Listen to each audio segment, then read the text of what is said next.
You work with the likes of Ramp, with Clear, among others, Bret. And boy, is it competitive out there at the moment? How are you seeing your customer-facing agentic AI products being taken up right now? Yeah, I've never quite been in a market like this. And as you said, I've been in Silicon Valley for a long time. I've started 3 companies, one in sort of the early days of the internet, one, call it about, a decade ago. And we have never seen this kind of customer interest. I've never seen this kind of revenue growth and customer momentum. But as you said, a lot of competition too. I think if you look at what is the impact of AI in society, there's probably 2 areas being impacted most right now: software engineering and customer service. We're in that latter category. We have the privilege to be the leader surveyed, as you said, traditional companies like ADT Home Security and DirecTV, and the fastest growing companies in Silicon Valley like Ramp. And it is such a privilege and so much fun to be in the middle of this right now. I'm not sure. The competitors, particularly the older guard of SaaS, some that you help work with, like Salesforce, love the enthusiasm for the way that you're shaking things up in terms of pricing, though. I mean, outcome-based pricing models. How are you seeing that really change the cadence of which others can sell and how they're selling? It's such a great question. If you look at the history of software, these technical shifts have also given rise to changes in business models. So kind of famously, when Mark and Parker started Salesforce, the world went from buying a perpetual license to software to software as a service and subscribing to it. Now our view is at Sierra, these agents aren't just helping you be more productive, but actually solving problems for you. And the best business model is to actually pay for a job well done. So at Sierra, we only charge our customers when it solves the problem autonomously for that customer. We call it outcomes-based pricing. And we think it's going to really disrupt the software industry, because if you think about it as a business, what a great alignment of values with your partners. You only pay us when we actually save you money and solve the customer's problem delightfully. And I think it really aligns the software industry with all of our partners. And I think it's a really positive trend for the industry as a whole. Bret, you founded Sierra with Clay in 2023, right? And I think back to when you came on the show in February 2024, it had grown so quickly, the company. Update us on what Sierra looks like today. Well, we have customers across a wide range of industries, from some of the largest health insurance companies to banks to some of the fastest growing companies in Silicon Valley, like Ramp, which is we're also a proud customer of. They power all of our corporate credit cards. What's remarkable is just the size of customers that have aligned with us. So over 20% of our customers have over 10 billion in revenue. Over half have over $1 billion in revenue. These aren't just early adopters, right? These are some of the most traditional financial services firms, healthcare firms that are really saying, hey, I don't want my customers to have to wait on hold or press 2 for service. Can we have a multilingual, delightful AI agent just pick up the phone and solve problems automatically?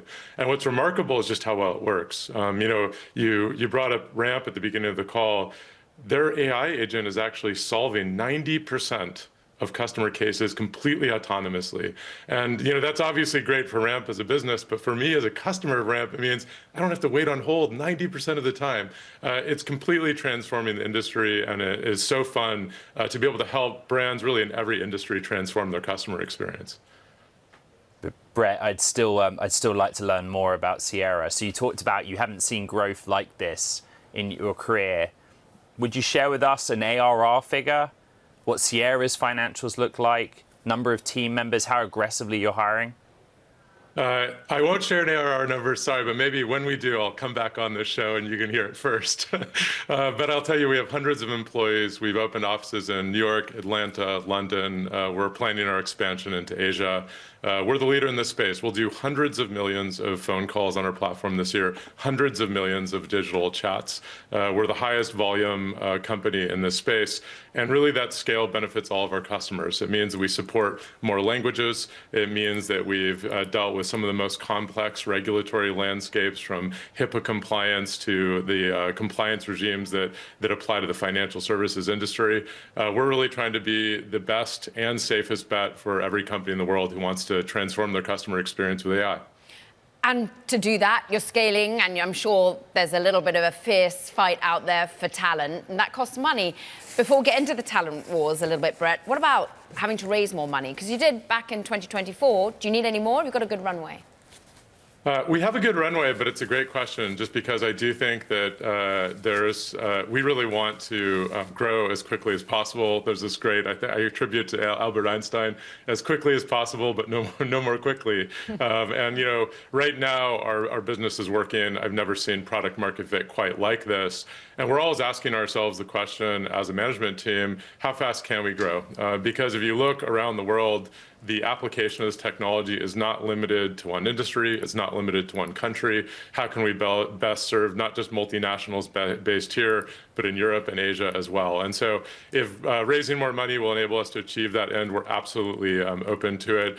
Thankfully, we have a really healthy business model, and it's not something we need to do, but absolutely something we're always open to considering. Because in many ways, look, you raised 175 million last year, led by Green Oaks Capital. I'm thinking like $200 million is now what Meta's willing to pay to get one person in terms of talent, Bret. Yeah, we all chose the wrong profession here. You didn't, but Bret, I mean, I'm no coder, but Bret, tell us a little bit about trying to get that sought after talent. Do you need it, and how fierce is it? Well, first, I do think there's a slight difference between the really small handful of researchers building these foundation models at the research labs. And, Sierra, we're an applied AI company. So you can think of us not necessarily as the folks doing the R&D to build these frontier models like OpenAI, GPT-5, but really taking all of those models and fine-tuning them and applying them to a solution in the marketplace. So you can really think of the market, I think of it really in three areas. You have the companies building these frontier models. OpenAI's models are obviously the leading and frontier models in the space. You have companies building tools. So what are the tools you need if you're applying AI in your business? These are companies that can do data labeling and data transformation and data storage. And then you have companies like ours and Cursor and Harvey that are taking all of that great technology and making a push button solution so you can just solve a problem without a lot of implementation time. We just went live with an international retailer in 15 markets in 6 weeks, and are solving 85% of their customer service cases automatically. That's what really an applied AI company does, is makes it easy to consume, easy to deploy. So thankfully, we're not competing in the market for some of those, I think, widely publicized researchers. But as you said, it's a competitive market. It's a competitive market for talent, as it always is in the Valley. Bret, over the years, I got told a lot of stories about you in meetings, like in the Salesforce context, and basically people say you're pretty frighteningly effective when you talk to customers. But you're also, you're a busy guy. You have a very unusual dual role, right, as chairman of OpenAI and chairman of its board. That's an unusual gig. How do you split the time? I love to work is the short answer. So I work from the moment I get up to the moment I go to sleep, and I love every minute of it. Some weeks I'll spend more time, some weeks less. It's really what the organization demands. It is a lot of work, but it is such a privilege just because, while I'm very excited about what Sierra's doing, to be able to spend time with, I think, the greatest research lab in the world, developing, I think, the most important consumer product in the world in ChatGPT, is such a privilege. And it makes me a better leader. I understand AI with more depth and nuance. And then similarly, hopefully my experience having scaled a lot of companies in the past is helping OpenAI. I think it's scaling faster than really any company in history. And so it's so fun. I wouldn't have it any other way. Sleep is for the weak. Right. The big question our audience has for you in the OpenAI context is how much you're working on this relationship with Microsoft and how much you personally are focused on the restructuring or the move to a new or different corporate structure. Well, Microsoft is OpenAI's most important partner and has been for years.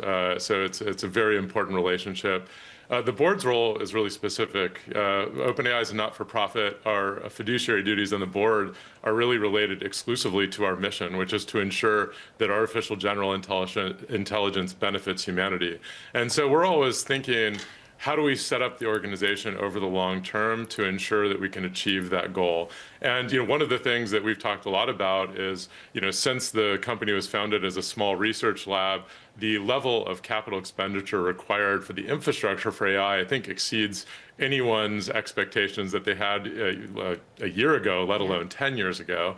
And so really thinking about how do we ensure that we remain a mission-driven not-for-profit, but also set up our organization so we can raise the capital we need to achieve that mission. So that's what I think the media has appropriately called the restructuring. It is something that we're working on. Nothing to announce at this time, but I think it's one of the most important things we work on as a board, because your job as a board is to set the company up for the future, and that's really how we think about it. Do you think you'll get it done by the end of this year, Bret?